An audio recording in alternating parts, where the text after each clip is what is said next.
Vijayalakshmi society సభ్యులందరికీ కూడా నమస్కారం.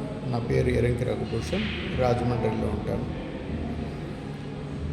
మనకి పోగొట్టుకున్న డబ్బు రావడానికి ఉన్నటువంటి ఏకైక మార్గం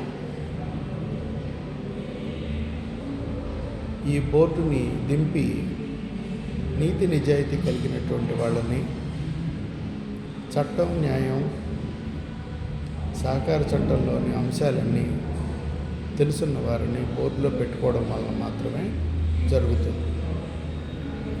వేరే ఏ రకమైన ప్రయత్నం చేసినా దానివల్ల ఉపయోగం ఉండదు.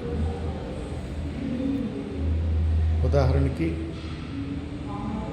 ఈ బోర్డు ద్వారా ఆథరైజేషన్ తీసుకుని రికవరీ చేయడం, కేసుల్లో ఇంప్లీడ్ అయ్యి, ఈ బోర్డు మీద ఉన్నటువంటి కేసుల్లో ఇంప్లీడ్ అయ్యి లక్షలకు లక్షలు ఖర్చు పెట్టి ఈ బోర్డు వాదిస్తున్న కేసుల్లో విషయాలు తెలుసుకోవడం వల్ల కానీ, అలాగే ఈ బోర్డులో కొందరు డైరెక్టర్లుగా చేరి వారితో కలిసి ప్రయాణం చేయడం వల్ల కానీ బాధితులకి ఏ రకమైనటువంటి న్యాయము జరగదు, ఎటువంటి రికవరీ జరగదు. అలాగే మరొక విషయం, ఈ బోర్డు చాలా పెద్ద ఎత్తున అవినీతికి పాల్పడి 4.6 కోట్ల అవినీతి జరిగిందని విచారణలో తేలింది. తెలియనిది ఇంకా ఎంత ఉందో మనం అంచనాకి రాలేము.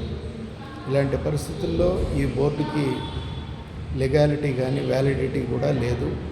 అలాగే ఈ బోర్డులో డిస్ప్యూట్ సెటిల్మెంట్ కమిటీ అనేది కూడా పూర్తిగా రద్దయింది. సో ప్రస్తుత పరిస్థితుల్లో ఈ బోర్డు చేసేటువంటి ఏ నిర్ణయం కానీ తీర్మానం కానీ ఏది కూడా మనకి చెల్లుబాటు కాదు. కాబట్టి సాధ్యమైనంత త్వరలో మనం కొత్త బోర్డు ఏర్పాటు చేయమని కలెక్టర్ గారి మీద, కమిషనర్ గారి మీద, సహకార శాఖ మంత్రి మీద, ఉప ముఖ్యమంత్రి మీద, ముఖ్యమంత్రి మీద మనం ఒత్తిడి తేవాల్సిన అవసరం ఉంది. ఎందుకంటే ఇందులో 19,000 మంది జీవితాలు ఇన్వాల్వ్ అయి ఉన్నాయి. కాబట్టి సత్వరం దీన్ని ప్రక్షాళన చేసి నీతి నిజాయితీ, సహకార చట్టం గురించి, ఫైనాన్స్ గురించి, అలాగే రికవరీ చేయడంలో మెళకువలు ఉన్నటువంటి వారితో కొత్త బోర్డు ఏర్పాటు చేసి బాధితులకి న్యాయం చేయవలసిందిగా మనం ఒత్తిడి తీసుకురావాల్సిన అవసరం ఎంతైనా ఉంది. సభ్యులందరూ కూడా దీన్ని గమనించి, గ్రూపులన్నీ కూడా దీన్ని గమనించి, ఈ పోరాటం చేస్తున్న గ్రూపులన్నీ కూడా దీన్ని గమనించి ఒకే దిశగా, అనగా ఈ బోర్డుని దింపి కొత్త బోర్డుని ఏర్పాటు చేసే దిశగా మన యొక్క పోరాటం కొనసాగిస్తే ఎంతో కొంత డబ్బు వచ్చేటువంటి అవకాశం ఉంది. ప్రస్తుతం ఉన్న బోర్డు